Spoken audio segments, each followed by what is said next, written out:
All right, guys. All right. About 2.5 weeks ago is when we had our last class before spring break. And then spring break kicked in, and then coronavirus followed spring break, and it's still going.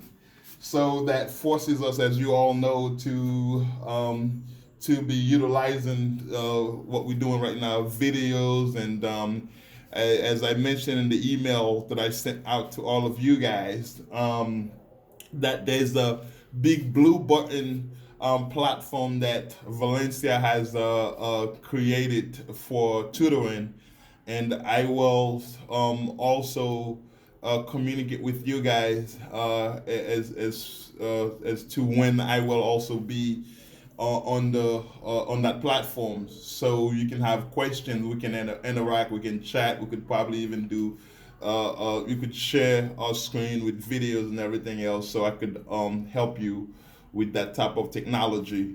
But mostly, I'm considering recording these lectures and post them on the class on Canvas somehow, and that way you can have access to them, and then you could watch the lectures. And once you have questions, you can either text me, as you all have my number, or you can go to the big blue button, and myself and other tutors will be on that platform. And when I say other tutors, it's not just going to be tutors from Osceola campus, it's going to be tutors from all the other campuses that will be on this platform and being ready to assist you.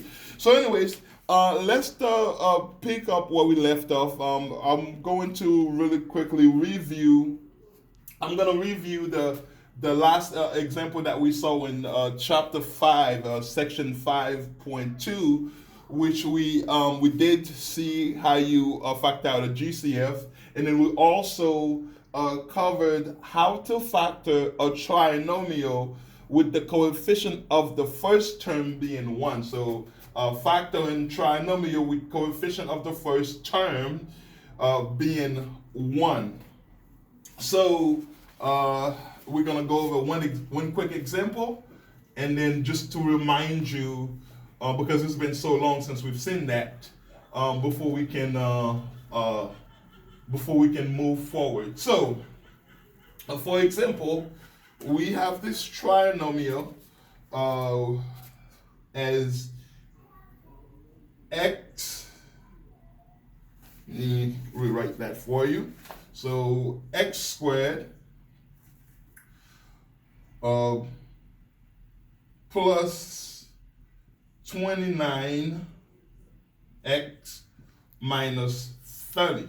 As you can see, if you remember, we covered terms. What creates a term is when you have a plus or minus sign that separates expressions or numbers, so that create different terms. So we have the first term, which is x squared, the second term, which is plus 29x, and the last term is this negative 30.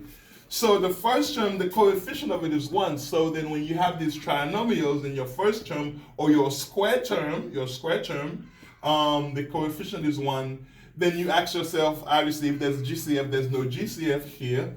So then you have to go into how you factor that. Then the way you factor it is that you try to find two numbers. Those two numbers, once you add them together or when you combine them, they should add up to be a positive 29. And once you multiply the same two numbers, then you should get your negative 30 that you have in your last term or the third term. So to do that, then you have to break down the 30 by, again, I always recommend that you use the smallest prime factor you can think of, which would be 2. You will divide 30 by 2, which would give you 15, right? And then obviously 2 cannot go into 15 evenly, then you have to go up to 3. If you divide 15 by 3, then you'll get 5, right? So then once you able to break 30 down to 2 and then 3 and 5, and then you ask yourself, how can you then get 29 from if you split 30 together. And you notice this doesn't work. But one thing that you could do, because if you multiply 2 times 3 is 6, 6 plus 5 is not going to give you 29. But the other thing you can think of is, then what if we, in that case, say 30 divided by 1? Anything divided by 1 is itself, it's still 30, right?